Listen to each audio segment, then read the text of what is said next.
বন্ধুরা, আপনারা কি গুগল ক্রোমের মাধ্যমে ভিডিও দেখতে চাচ্ছেন, কিন্তু আপনাদের পছন্দ মতো যেসব ভিডিও দেখতে চাচ্ছেন সেসব ভিডিওগুলো কিন্তু আপনারা গুগল ক্রোমে দেখতে পাচ্ছেন না, কারণ সেসব সাইট কিন্তু ব্লক করা রয়েছে আপনাদের মোবাইলে, যার কারণে ভিডিওগুলো ফোনে দেখাচ্ছে না। কেন এই সমস্যাটা হচ্ছে, কিভাবে এই সমস্যার সমাধান করবেন, সেটাই আজকের এই ভিডিওটি দেখলে শিখতে পারবেন। তাই ভিডিওটা না টেনে সম্পূর্ণ ভিডিওটা দেখার অনুরোধ রইল।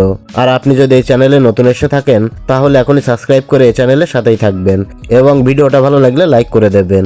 তো দেরি না করে চলুন মূল টপিকে চলে যাই। ওকে, তো আপনাদের মধ্যে অনেকে গুগল ক্রোমে বিভিন্ন রকম ভিডিও সার্চ করে দেখতে চায়। তো আমি যে ধরনের ভিডিওর কথা বলছি সেটা আশা করি বুঝতে পেরেছেন। তো সেই সব ভিডিওগুলো কিন্তু গুগল ক্রোমের মাধ্যমে দেখাচ্ছে না। তার কারণ কি? তার কারণ হলো আপনার গুগল ক্রোমে এমন একটা সেটিং রয়েছে, সেই সেটিংটা কিন্তু বন্ধ রয়েছে। সেটিংটা যদি আপনি চালু করে দেন তাহলে কিন্তু আপনি অবশ্যই গুগল ক্রোমের মাধ্যমে ইচ্ছামতো সার্চ করে ভিডিওগুলো দেখতে পারবেন। তো কি সেই সেটিংটা, চলুন আপনাকে দেখিয়ে দিই। তো আপনি গুগল ক্রোমটা ওপেন করবেন। ওপেন করার পর আপনার সামনে এরকম একটি ইন্টারফেস ওপেন হবে।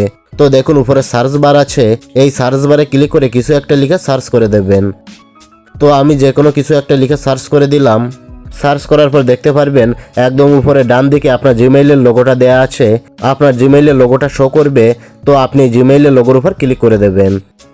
জিমেইলের লোগোতে ক্লিক করলে আপনার সামনে এরকম একটি ইন্টারফেস ওপেন হবে। তো এই পেজটি স্ক্রল করে নিচের দিকে আসলে দেখতে পাবেন সেভ সার্চ নামে একটি অপশান আছে। জাস্ট আপনি এই সেভ সার্চ অপশানে ক্লিক করবেন। যখনই সেভ সার্চের উপর ক্লিক করবেন তখনই দেখতে পারবেন আপনার সামনে তিনটি অপশান চলে এসেছে, ফিল্টার, ব্লার এবং অফ। তো আপনার এখানে যদি ফিল্টার অথবা ব্লার সিলেক্ট করা থাকে তাহলে এখান থেকে আপনি অবশ্যই অফ করে দেবেন। অফ করে দিলে কি হবে, আপনি যখন ক্রোম ব্রাউজারের মাধ্যমে কিছু লিখে সার্চ করেন তখন কিন্তু গুগল সবকিছুই দেখতে পারে, যে আপনি কি কি লিখে সার্চ করছেন, কোন ভিডিও দেখছেন, সবকিছু কিন্তু গুগল দেখতে পারে।